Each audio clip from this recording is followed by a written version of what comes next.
السلام عليكم. عليكم السلام يا سيدي، شلون كيفك؟ شلونكم سيد؟ الله يعزك مولانا من ميتة، شلون كيفك؟ حياكم الله مولانا الجليلي. حياكم الله. تفضل تعمل شيء. سلامتك يا سيدنا، فقط عندي سؤال على السريع يعني سيدنا يعني. نعم تفضل. في الكافي يا سيدنا باب أن الإمام لا يلهو ولا يلعب، صحيح؟ نعم. يعني منذ منشأه لا يلعب ولا يلهو حتى وهو طفل. نعم. نعم، يعني أنت تعرف هذا الباب؟ نعم. إيه طيب. ولكن يا سيدنا في سورة يوسف يقول أرسله معنا غدا يرتع ويلعب. نعم.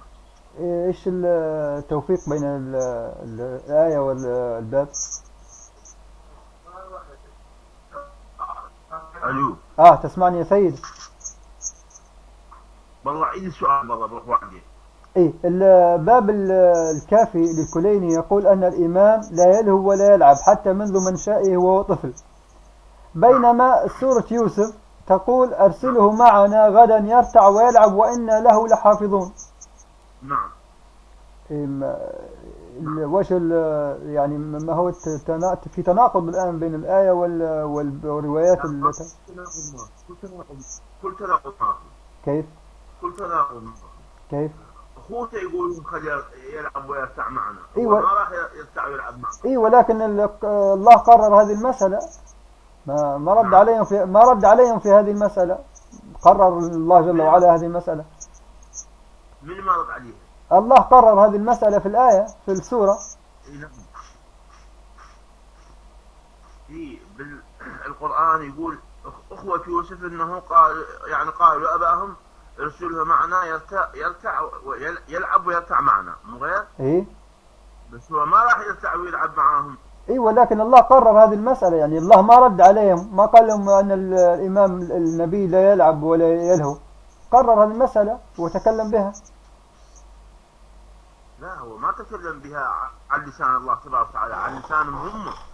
إيه، يعني الله ما رد عليهم في هذه النقطة. يعني الباب في الكافي يقول ماذا أنه لا يلهو ولا يلعب، ولكن إن كان هو الإمام والنبي لا يلهو ولا يلعب فكان الأجدر أن يرد الله في هذه الآية عليهم، يقول أن النبي لا يلهو ولا يلعب، ولكن الله تكلم بلسانهم وقرر هذه المسألة.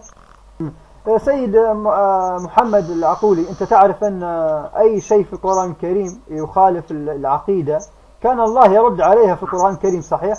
هو القرآن الكريم محكم، ما بي يعني أي شيء يجي على سبيل الإحكام ما ممكن واحد يخالف. يعني إذا كان جاء كلام من اليهود أو من النصارى أو من أي ملة تخالف عقائد المسلمين أو عقائد الإسلام الحنيف، كان الله يرد عليهم في القرآن الكريم. ولكن هنا في الآية 12 في يوسف، في سورة يوسف، الله ما رد عليهم، يعني قال غدا يرتع ويلعب، ما رد عليهم الله ما تكلم عن هذه المسألة، بينما أن الكافي قال أنه لا يلهو ولا يلعب. إذن الله ما تكلم عن هذه المسألة، لماذا؟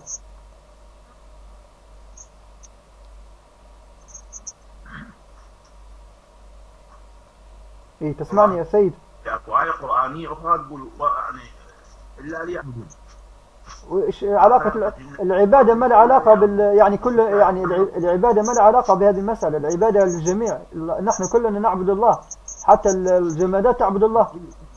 نعم. ولكن يعني ما فهمت يا سيدنا، يعني ما هو هذا التناقض في القرآن كله متكامل.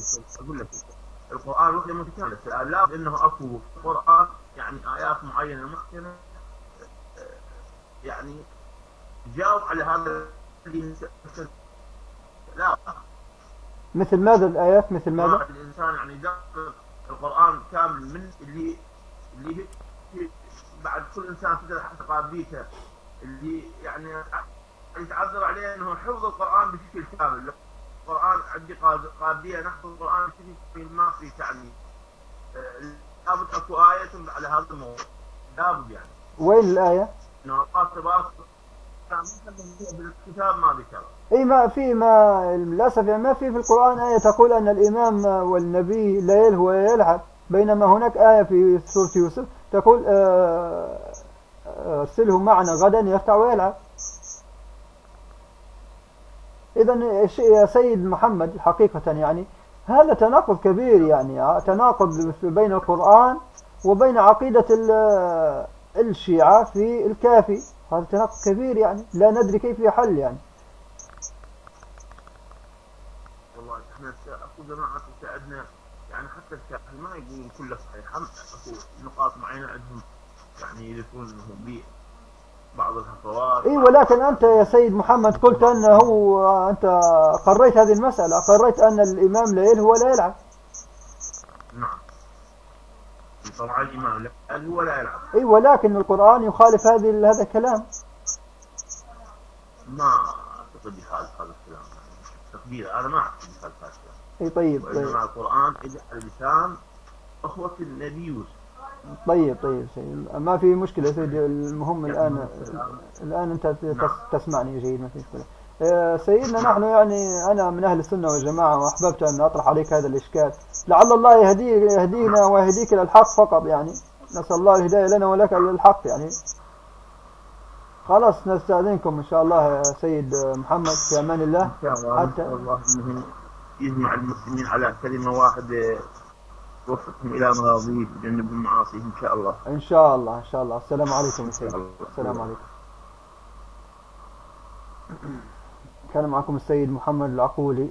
طبعا سمعتم ما في أي جواب للأسف، يعني عقيدتهم مخالفة لكتاب الله جل وعلا. والسلام عليكم ورحمة الله وبركاته، ولا تنسونا من الاشتراكات والنشر أحبتي، والسلام عليكم.